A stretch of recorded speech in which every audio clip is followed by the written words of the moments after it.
Monsieur le Président, j'établis d'abord que ce n'est pas moi qui vais chercher les gens pour les induire en erreur. Ce n'est pas moi. La Bible est très claire à ce sujet. Et je vous prie, pour ce faire, de consulter Jacques, chapitre 1, verset 1 à 12.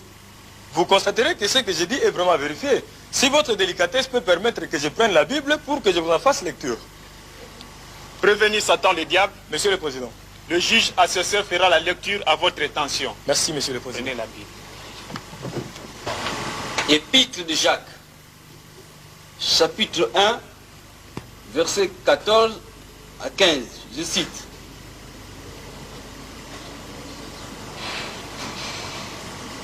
Mais chacun est tenté. Et quand il est tenté, il est attiré et pris au piège par son propre mauvais désir. Ensuite, le mauvais désir conçoit et donne naissance au péché. Et quand le péché est pleinement développé, il donne naissance à la mort. Fin de citation. Merci, monsieur. J'espère, monsieur de l'assistance, que nous avons tout suivi. La Bible dit, avec netteté, que mais chacun est tenté, non pas par les diables, mais par son propre mauvais désir. Puis son propre mauvais désir, quand il a conçu, enfante le péché. Et le péché parvenu à son terme, produit la mort. Voyez-vous que jusque-là, je ne suis pas engagé. Dieu dit, voici, je mets devant toi les biens et les mal.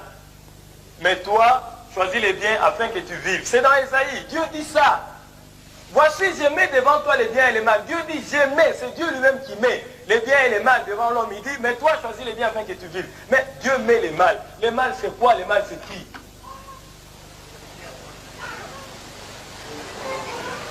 Monsieur, faites valoir votre libre arbitre. Dieu ne dit pas, réfère-toi au diable pour choisir. Il dit, toi, choisis, c'est un impératif. Mais si toi, tu choisis les mal, ce n'est pas moi qui te le fais choisir. Messieurs les hommes, je me résume. Évitez de tomber dans une erreur irréparable. Vous rendrez compte à Dieu de ce que vous aurez fait de la vie qu'il vous a confiée. Et moi, je rendrai compte à Dieu de ce que je sais. Non, messieurs les hommes, vous êtes tout simplement victimes de votre mauvaise foi. Les hommes de l'époque du Christ voulaient la puissance. Les hommes de l'époque du Christ voulaient la domination. Les hommes de l'époque du Christ voulaient régner. Ils ont refusé Dieu. Ils l'ont crucifié. Vous n'êtes pas mieux, vous. Les hommes de l'époque actuelle.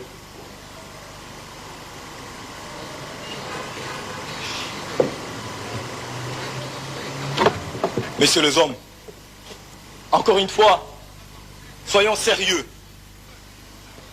Vous êtes des incapables, tous des incapables. Un laps de temps suffit pour qu'on vous retrouve dans des prières de confession interminables. Observez, je vous prie. Les hommes qui s'efforcent de paraître justes devant Dieu.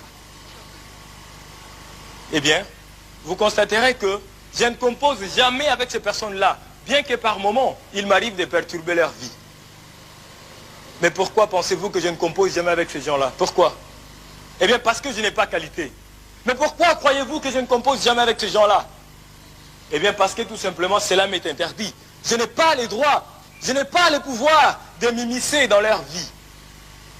Par contre, allez chez des personnes perverses, celles qui pratiquent la magie et des choses similaires. Vous constaterez que ces gens-là ont déjà eu à voir les diables et plusieurs de ces manifestations dans leur vie immédiate. Malheureusement, c'est celles de personnes perverses comme celles-là qui sont majoritaires.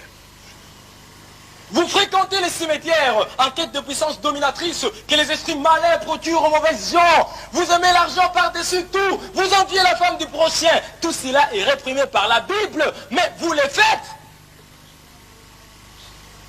Vous avez votre conscience pour vous arrêter, mais vous refusez. Vous commettez des actes, mais vous ne voulez jamais en supporter les conséquences. Puis soudain, quand cela se retourne contre vous, vous accusez les diables. Ce n'est pas juste. Non, messieurs, vous n'avez pas raison de m'accuser, messieurs les hommes. Je plaide non coupable.